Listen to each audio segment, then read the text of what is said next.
Hi everyone, my name is Beth. I'm a librarian at the Weinberg Library in Mequon, and today's class is called Smartphones 201 Beyond the Basics.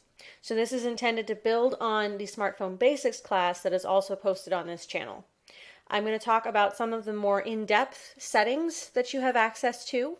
I'll talk about navigation apps like Apple Maps and Google Maps, texting apps like the Messages app on both iPhone and Android phones, and finally the digital assistants Siri and Google Assistant.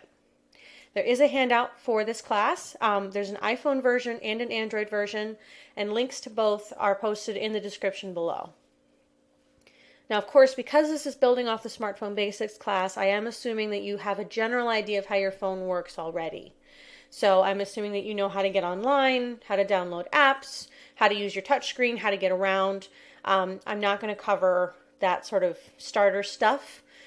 This is really for us to delve more deeply into what makes your phone a useful tool rather than just a scary tiny computer that lives in your pocket. Just like with the Smartphone Basics class, I have my phone, which is an Android phone, set up over here on the right, so you'll be able to see what I'm doing with it in real time. And then I'll have screenshots of iPhone over here in this PowerPoint. All that being said, let's go ahead and get started. So the first thing that I want to talk about is to get a little more in depth with your settings. As you might remember, on an iPhone, you access your settings by tapping on the gray gear icon. On an Android phone, you get into them by tapping on the green gear icon. In your settings, if you can't quite remember how to change a particular setting, you have the option of searching for the setting that you're looking for. On an iPhone, you do that by putting your finger or your thumb somewhere near the middle of the screen, holding down, and then swiping downward to open up a search bar at the very top of the menu. On an Android phone, the search bar is always at the top. There's no need to swipe or anything. Once you have the search bar visible, you can tap into it and type in any setting that you're looking for. So if you need to make some changes to your iCloud settings on your iPhone, you can type iCloud and then you'll get a drop down of several different suggestions for places you might look to find the setting you're trying to change. Similarly on Android, if you tap into where it says search settings, it opens up your keyboard.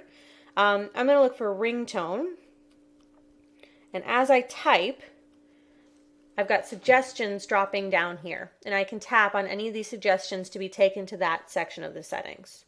So if you're looking to change your ringtone, if you need to change your background or any other aspect of your phone and the way that it works, and you can't remember where to find it, just search for it. The key really is to be flexible and creative with the terms that you use. So if you search for one word and it doesn't quite pick up what you're looking for, try something else. All right. The next thing I wanted to mention in the settings is how to figure out what account you have associated with your smartphone.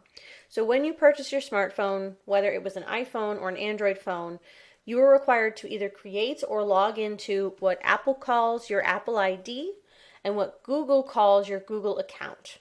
The Apple ID and the Google account are linked to an email address, which you would have put in at the time, and you would have made a password for those accounts. And it's important that you know what the password is, because from time to time your phone is going to ask you for that information to verify that you are who you say you are and you're not just some person who happened to take your phone. To find your Apple ID and to make changes to your details and your password, you would go into the settings, and then at the top of the screen you'll see your name and the words Apple ID, iCloud, iTunes, and App Store.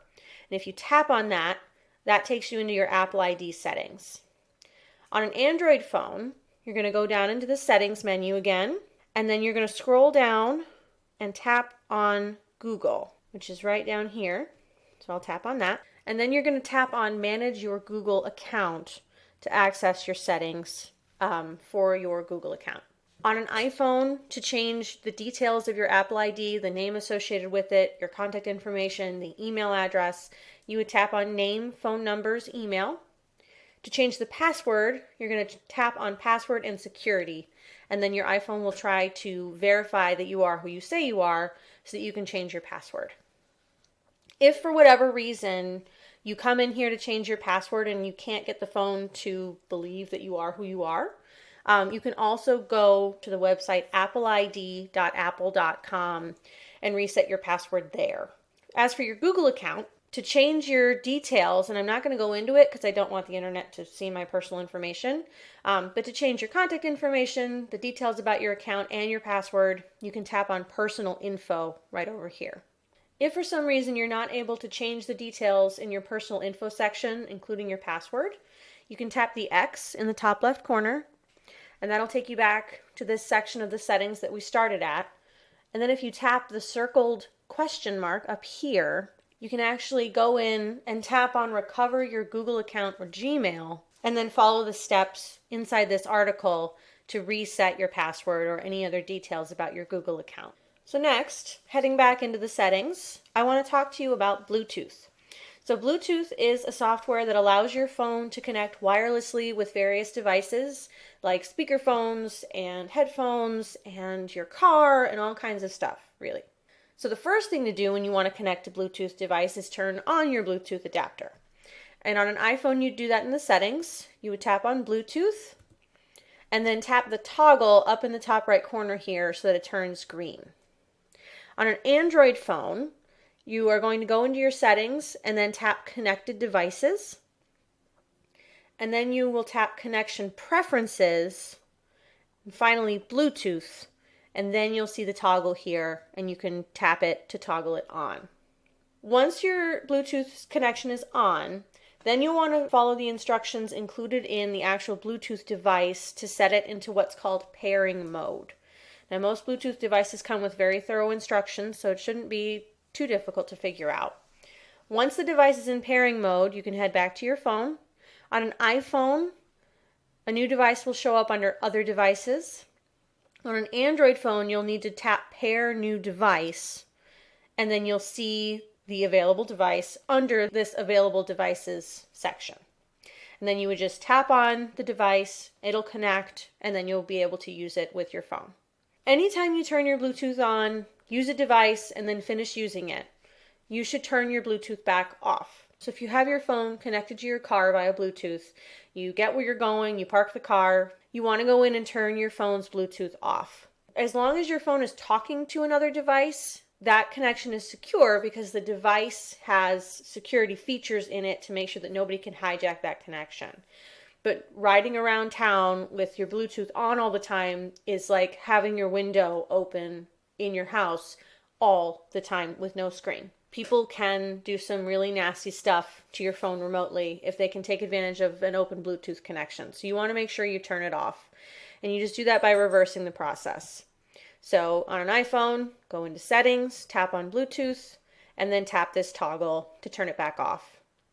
On an Android phone, you're going to tap on Connected Devices, then Connection Preferences, then Bluetooth, and then tap this toggle to switch it off. So that's the long way around Bluetooth. Now let's talk about a faster way to access not only Bluetooth, but also Wi-Fi, your camera, the flashlight on your phone, actually a bunch of different settings. So on the iPhone, you can take advantage of something called the Control Center. And on an Android phone, you can take advantage of the Quick Settings menu to turn on your Wi-Fi, turn on your Bluetooth, turn off your Bluetooth, connect to something new, a bunch of different things without having to go into the settings menu every single time. On an iPhone, you're going to want to put your finger or thumb up near the top right corner of the screen, as close to the edge of the glass as you can get it, and then you're going to swipe quickly downward. And if you do it right, your screen will go a little fuzzy and you'll see all these icons, just like this. On an Android phone, you're going to put your finger up near the top edge of the screen in the middle, and then swipe quickly downward, and you'll see some icons here as well. Now, all these icons that you see, you can tap on them to activate whatever feature they're linked to. So if you tap on the flashlight, you can turn on the flashlight on your phone. You can access your calculator, your camera. You can turn the brightness up and down or the volume up and down. And if you tap on the box in the top left corner here and hold down, it will expand into what Apple calls your network card. And this is where you can tap on the Wi-Fi symbol to turn on your Wi-Fi, turn on your data, and even turn your Bluetooth on and off just by tapping on it. It's exactly the same on an Android phone. If you swipe down from the top of the screen, These are your quick settings icons, and you can swipe left and right to see extra ones. We've got our flashlight, location, data, Bluetooth, Wi-Fi. If you tap and hold down on this little gray bar at the bottom, you can pull it downward and expand it, so then you can actually see the names of all of these features. And then just like on an iPhone, if you tap on any of these, it will turn on that feature. So if I tap on Bluetooth, it's on now, and I can go ahead and connect a device. If you need to go in and do something a little more in depth, like connect a new Bluetooth device, you can tap and hold down on the icon to be taken directly to that section of the settings. It works this way on an iPhone, but I'm going to show you on my phone because then you can see it in real time. If I tap and hold down on Bluetooth, I'm taken straight to connected devices, and I can say pair new device or go through the connection preferences to turn Bluetooth on and off if I wanted to do it the long way around. So the control center and the quick settings menu are a really useful way to quickly get to a bunch of different features. Honestly, I hardly ever go into my settings menu because I just do stuff from there. That's it for the settings. Now I want to talk about a couple of different cool apps. So you probably already know that your phone can give you directions from place to place. On an iPhone, that's done using the Apple Maps app, and on an Android phone, that's done using the Google Maps app. So the Apple Maps icon looks like this, Google Maps looks like that. They're just called maps because they assume you know who created them, but this is Apple, this is Google. If you tap on them, they will open up, and if your location is turned on, you'll see a map of your immediate area. So this is Apple Maps, and then this is Google Maps. If you put your finger on the map and scroll around, you can see nearby destinations. You can zoom in, zoom out, move up and down. And if there's a place that you want to know more about, you can just tap on it to see more about it. So I'm going to tap on Wisconsin Center, and then I get some information down here at the bottom. Similarly, on Apple Maps, you can hold down and drag the screen to move around, and if you tap on a location, you'll see more about it. If you decide you want directions to that place, you just tap directions on either of the apps to get there. You can also search for particular locations. On Apple Maps, you would do that by tapping into the search bar here, and on Google Maps, you do it by tapping search here. In Apple Maps, if you tap into the search bar, you'll also see a list of categories under search nearby. So if you're out somewhere and you just want to find a nearby restaurant to go to, someday when we're allowed to go to restaurants again, you can tap on it here, and then you'll see a full list of the restaurants near your location. And you can tap on any of them to learn more about them or to get directions to them. On Google Maps, underneath the search bar is where they have the categories, so you can swipe left and right to go through them, or you can just tap on one, like I did with gas, to see which gas stations are nearby. If you tap on one, you'll see more about it, and then if you want to get directions, you can tap on the little blue diamond there. And then, of course, last but not least, you can also use the search bar to search for a particular business or a particular address, residential, commercial, doesn't matter. So if you tap on the search bar in Apple Maps and start typing, you'll get a drop-down menu of suggested matches that Apple thinks you might be looking for. And then you could tap on one of those matches to go ahead and choose it and start navigating. Now in Google, it works extremely similarly, which is lucky because I don't have screenshots for that particular side of things. So I'm going to tap search here, and then I'm going to start typing in Weinberg. And there we go, Frank L. Weinberg Library. That's the location I want, so I'm going to go ahead and tap on it. And it takes me to where it's located. Tells me a little bit about it down here. Now I do want directions, so I'm going to tap on directions, and I'm going to choose my starting point, which is my location. And when I tap this, I'll be prompted. My location is off right now, so Google is saying, you need to turn it on if you want us to know where you are. So I'm going to say okay, and now Google is thinking about the best route for me and figuring out how I should get there. And there we go. So this all works very similarly on Apple Maps. So on Apple Maps, once you've put in your destination, you can say, I want to drive there, walk there, get transport there, or take a cab, or a ride-sharing service like Uber. And then on Google Maps, you do that by tapping on one of these icons underneath your destination. In Apple Maps, if there's multiple ways to get where you're going, you'll see them listed in this gray box down here, the different routes, and you can tap on each of them to see the individual steps and see which one might work best for you. In Google Maps, instead, you would tap on the different lines running across the map to choose a route. So the blue route is the one that I'm looking at to begin with. Let's say I want to see what this gray one is about. I'm going to tap on that. And then if I tap on steps and more, I can see the individual steps for the route and figure out which one might be best for me. And then when you're ready to go, on Apple Maps, you'll tap Go, and on Google Maps, you'll tap Start. Once you do that, on Apple Maps, Siri will start talking to you and taking you through the steps. On Google Maps, it'll be the Google Assistant who starts talking to you and taking you through the steps. They'll also tell you your estimated time of arrival and how long they think it's going to take you to get where you're going. If you get partway there and you need to stop the directions for whatever reason, in Apple Maps you can tap End, and in Google Maps you can tap the X in the bottom left corner. Two things to keep in mind. You do have to have your location turned on when you use Apple Maps or Google Maps, and if it's not turned on, they will prompt you to do so. You also have to have an internet connection. So most likely you're going to end up using your cellular data to get directions through Apple Maps or Google Maps. Any Wi-Fi connections that you manage to pick up as you're driving are not going to last long enough for Apple or Google to make any actual use of them. So just keep that in mind. You've got to have the internet connection and you have to have your location turned on, but the apps will prompt you to do that if you need to. So that's getting around with Apple Maps and Google Maps. Next, I want to talk about texting. So the texting app on the iPhone and the Android phone is called Messages. On an iPhone, it looks like this. On an Android phone, it looks like this. Typically, when you tap on the Messages app, it'll take you into the conversation view. So this is where you can see ongoing conversations you're having with people over text.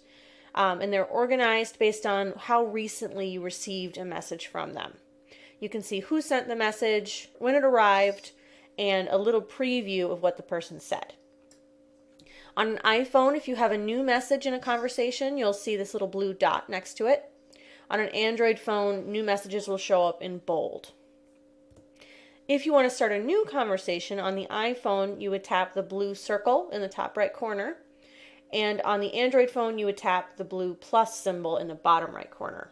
When you start a new conversation, you'll be prompted to type in a phone number or multiple phone numbers, or to type in the name of someone in your contact list. You can start conversations with multiple people or just with one person.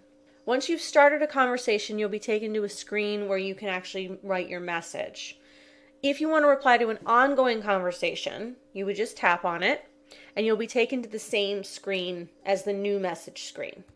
So that looks like this on an iPhone, and like this on an Android phone. So you can see your message to the person and then any replies that they've issued, which I'm texting myself in this conversation, which is why we're both saying the same things. On an iPhone, to type your new message, you would tap on this little white box down here, which will say either iMessage or text message. On an Android phone, you would type into the send message box right down here, and you open that up by tapping on it. So you tap on it, the keyboard opens, and then you can start typing. On an iPhone, if you'd like to attach a photo or a video to your message, you can tap on the camera icon. And on an Android phone, you would tap on the paperclip. If you'd like to send a little smiley face or something else to indicate how you're feeling, or something cute, or a little icon to show, oh, I made a pie, and then you can send a little picture of a pie or whatever, you can get to that through the emoji keyboard, which on both the iPhone and the Android phone is located by tapping on this little smiley face symbol. I don't have a screenshot of that on the iPhone, but trust me, it is very similar to this little smiley. And when you tap on that, you can see smileys you've used before. You can choose other emojis. Android calls them smileys, but these are emojis. That's what they're called officially. So you would just tap on any of these to go ahead and add them to your message. And then the person would know how you were feeling about something. And then once you've finished typing your message, which I'm just going to type test here, on an iPhone, you'll tap the upward arrow to send it, And on an Android phone, you'll tap the sideways blue arrow to send it. When you receive a new text message from someone, you'll hear a ringtone, you'll hear your phone maybe vibrate, the screen will light up. But if you're not right in front of your phone and you don't hear it, you'll also get a notification on your phone screen that tells you that there's something new for you to look at. This kind of notification and all other notifications that you receive will wind up in your notification center. So on an iPhone, you get to that by tapping and holding down on the very top edge of your phone, right in the middle. And then you're going to drag your finger slowly downward until you reach the bottom of the screen. On an Android phone, similar to how we opened up the quick settings menu, you're going to swipe downward from the top of the screen, and then you'll see your notifications underneath the quick settings menu. So notifications are grouped into what's called notification cards. Typically, notifications are grouped by app. So if you get 3 new text messages, you'll usually see just one notification card here telling you that you have 3 new messages to read. If you tap on any of the notification cards, you'll be taken into the app that sent you the message. So if you tap on the messages notification, you'll be taken into the messages app to read those new texts. Once you've tapped on a card, it will disappear. If you don't want to tap on a card to read it, so if you get, for example, one of these news notifications and you don't want to actually look at the headlines they're telling you about, you can swipe it to the left on an iPhone to access a little button beside it that will say clear. And then if you tap on clear, it will disappear. All works the same on Android. Once you've opened up your notification center, you can tap on any notification to go to the app that is associated with it.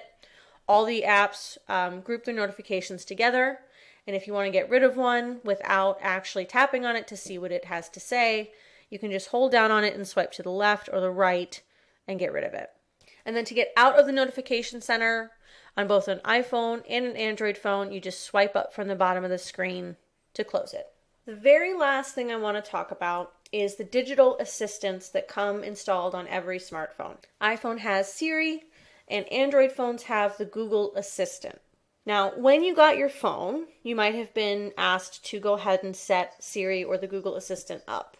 And if you didn't do it at that time, you have to do it now if you want to take advantage of what they can help you with. I think it's worth setting them up because they can make navigating around your phone and using your phone easier if you're not used to the touchscreen or you don't like using it. So you can use them to dictate new texts. You can ask them to make phone calls for you or open specific apps for you. You can ask them to give you directions, all without having to use the touchscreen. So to activate Siri, you'll go into your settings and you'll tap Siri and search. And then these first 3 options here are the ones you're going to want to take advantage of. So if you tap the toggle beside Listen for Hey Siri, you'll set Siri up so that you can speak to her and have her speak back to you. You can also tap the toggle beside press side button or home button, depending on your model of iPhone, and then you can push a button to speak to her.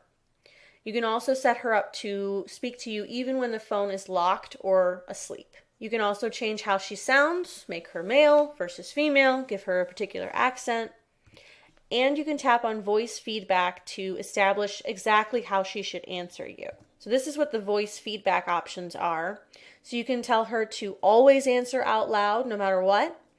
You can say that she should be controlled by your ring switch. So if you put your phone on vibrate and then speak to Siri, she won't answer you out loud because she'll recognize that your phone's on vibrate and you want her to be quiet. Instead, she'll answer you by typing. Or you can say hands-free only, and then she will never speak out loud. She'll always answer you by typing. So the Android version of Siri is called the Google Assistant. And just like with Siri, if you didn't turn on the Google Assistant when you first got your phone, you'll have to do it manually now. So to do that, you would tap and hold down on the home button on your Android phone. And that opens up this little window here. And now I'm going to tap Turn On. And that opens up this dialog box. And you can see that as I am speaking, the Google Assistant can hear me and hear what I'm saying. So then I could ask it a question, I could set a reminder, I could set an alarm, basically all the same things I can do with Siri just on an Android phone. Now just like with Siri, you have access to a lot of different settings that you can use to make the Google Assistant look and sound and act the way you want it to. To do that, you would go into your settings, And then you'll scroll down to Google. Then you'll tap on Account Services, then on Search Assistant and Voice, and finally on Google Assistant. And then from here, if you scroll down, you have access to a bunch of different things. You can personalize how the assistant works, change what language it speaks in, change how it sounds, and then all the way down in the middle of the list, you can choose General. And then this is where you would go to tell it, kind of like with Siri, how you'd prefer to communicate with it. So by default, the preferred input is voice, which means that anytime you say its name, anytime you prompt it, it will pop up and listen to you. But if you'd rather type, like I said, you can tap on preferred input and then choose keyboard, and that way it'll pop up and prompt you to type in your requests or your queries instead. So that's activating Siri and the Google Assistant. And once they are active, you can use them for all of the features I mentioned and more. So when it comes to Siri, depending on what you just set up in your settings, you can say, "Hey Siri," or push and hold down the side button or the home button on your phone. When the screen turns black and you hear her say, "What can I help you with?" or you see the words, "What can I help you with?" and you see this shimmering rainbow stripe at the bottom of the screen, you'll know that she's listening to you and you can give her an instruction. Now, anytime I want to talk to the Google Assistant, I can tap and hold down on the home button, or I can say, "Okay, Google," or "Hey, Google,"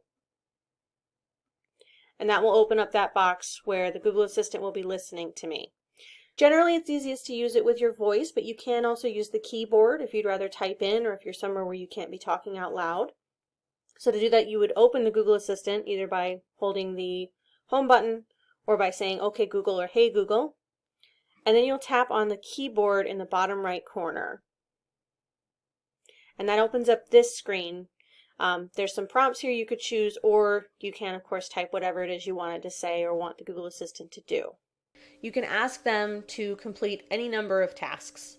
So you can say, "Set a reminder, set a timer, tell me about the weather, tell me about my commute, give me directions to a location, read my latest text message, call," and then the name of a person on your contact list, "call a phone number, call a business, send a text message," and then you can dictate the message to Siri or the Google Assistant and they will type it in. You can even do things like say, "Okay, Google, open Libby," and they'll open the app that you've requested. If you make good use of Siri and the Google Assistant, you can cut down on a lot of the time you spend struggling with your phone's touchscreen. So if the touchscreen has given you grief in the past, I encourage you to play around with Siri and the Google Assistant and see if you can use the voice activation to cut down on some of that struggle time and make your phone a little bit easier and more fun to use. And that is it. That is the whole spiel that I have for you today. So again, my name is Beth. If you have questions about this or any other technology thing, please feel free to email me. My contact information is also on the handout, which, just to remind you, is linked in the description below. There's an iPhone version and an Android version, and they take you step by step through everything I talked about in this video. If you're interested in other programs that we've done or will be doing in the weeks to come, you can go to our website, flwlib.org, mouse over Programs and Events near the top of the screen, and then choose Virtual Library Programs. Thank you so much for joining me. I hope that this was helpful. I hope that the next time I do this, we can do this in person, but if not, I will meet you right back here on YouTube.